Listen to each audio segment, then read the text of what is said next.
Do you ever feel invisible?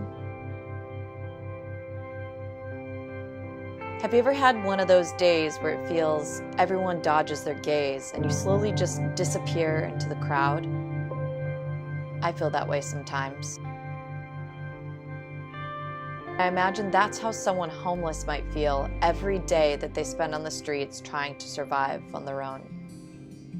In the UK, homelessness affects thousands of people, especially in cities like London, where statistics on individuals that sleep on the streets continue to rise. On Thanksgiving this year, since I was in the UK, I traveled 150 miles west from London to Cardiff, Wales, where I'd swap my usual Thanksgiving tradition for a long, cold night on the street during an event called Sleep Out, in order to raise funds for homeless youth. Oh man, the sun hasn't even gone down yet, and it's freezing cold! How anybody can sleep on the streets here and survive is honestly beyond me. It is only gonna get colder as the night goes on. To get more context on homelessness in the UK, I spoke to the founder of End Youth Homelessness, the national charity behind Sleep Out. When I speak to people that come to Sleep Out for the first time, it's blown their mind. 4 times as many people are homeless now as they were 5 to 6 years ago in London. An awful lot of people think with homelessness it's about sorting yourself out. But if you've been rough sleeping and you're freezing cold and you're scared and you haven't eaten properly, the idea that you could just go and sort yourself out like that is just nonsense. It's never going to happen. You need a lot of help and support, and ultimately you need love. And our member charities work on all of those issues and give them a chance. Do you have any tips for me on my first sleep out? Well, if you get really cold, the best tip I've had from a homeless person about this was sticking newspaper down your trousers.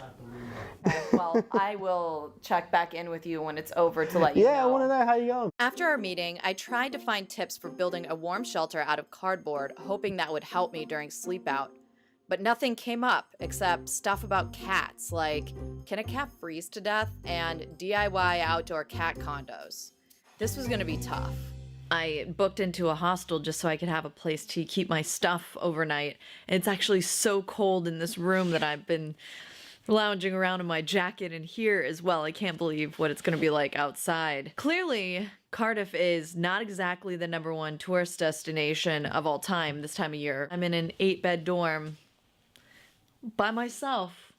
And even I won't be sleeping in here. I'm so nervous for some reason. I don't know why I'm so nervous. There's a part of me that just wants to get this experience over with. It's causing me so much anxiety to think about sleeping on the streets tonight. My bag is packed. I'm ready to go. The event is starting shortly, and here we go. Okay, I made it. Wow, this is crazy. Hi. Woo! Hello. Hello. Can we take your name and surname? Starting off on a positive note with music, I guess. Doesn't feel so bad, even though it is cold. Thank you so much for braving the cold. And it's only gonna get colder, but you're all wonderful.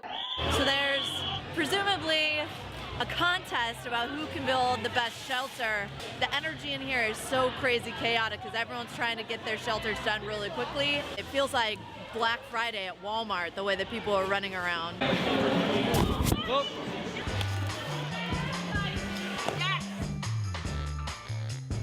Thus far, everyone is definitely putting me to shame in this whole shelter building thing.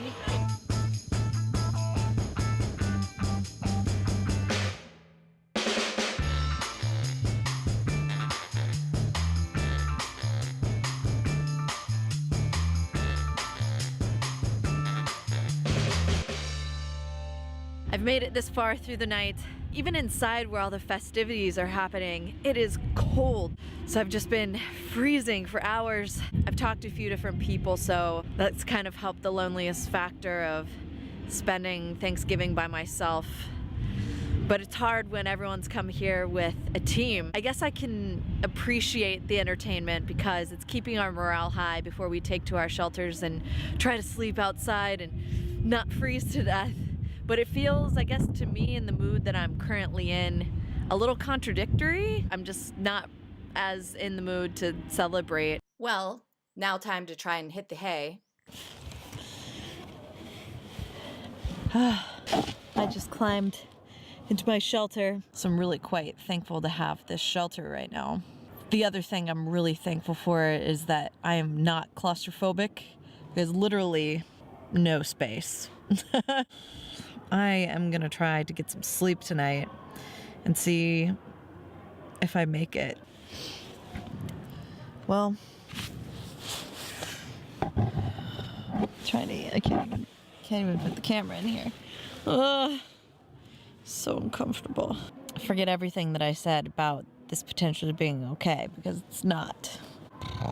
Man, this is gonna be a rough night. The structure that I built is actually in itself pretty warm. However, I had to leave the bottom open to be able to get in and out.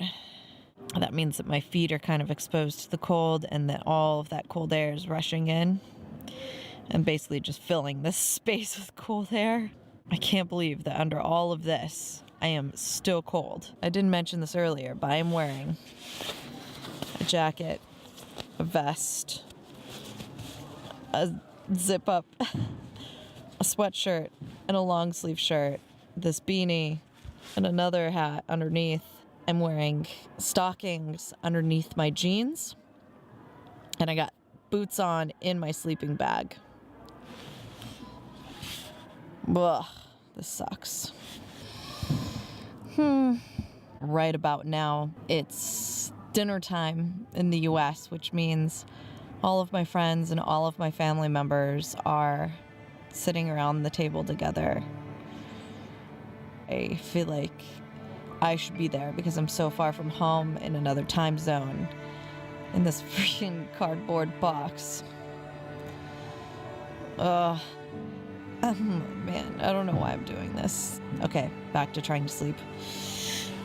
The event concluded before sunrise, so I woke up in the early morning hours alone in darkness, feeling somewhat defeated yet okay. After it was over, I headed back to London. It is still super cold out here, so let's get somewhere warm to recap that experience. Okay. Whew, it's actually hot in here, believe it or not. It's been several days since the sleep out experience, and I only was able to get myself to record this reaction in that amount of time after, because it's taken me that long just to recover from that. Sleeping on the hard floor in the freezing cold was so much harder than I ever could have anticipated. It took everything out of me for several days. We want to judge people who are homeless, but it's not that easy. I was exhausted for days. I felt like I was gonna get sick. My entire body hurt. I couldn't think straight as I walk down the street. If I see homeless people who I know are out sleeping the cold, I have so much more compassion for what they're going through. I don't know. I always leave these experiences feeling maybe a little bit guilty, wishing that there was something more that I could do than just practice compassion and make a donation, except maybe to say the next time that you're quick to judge somebody, literally put yourself in their shoes.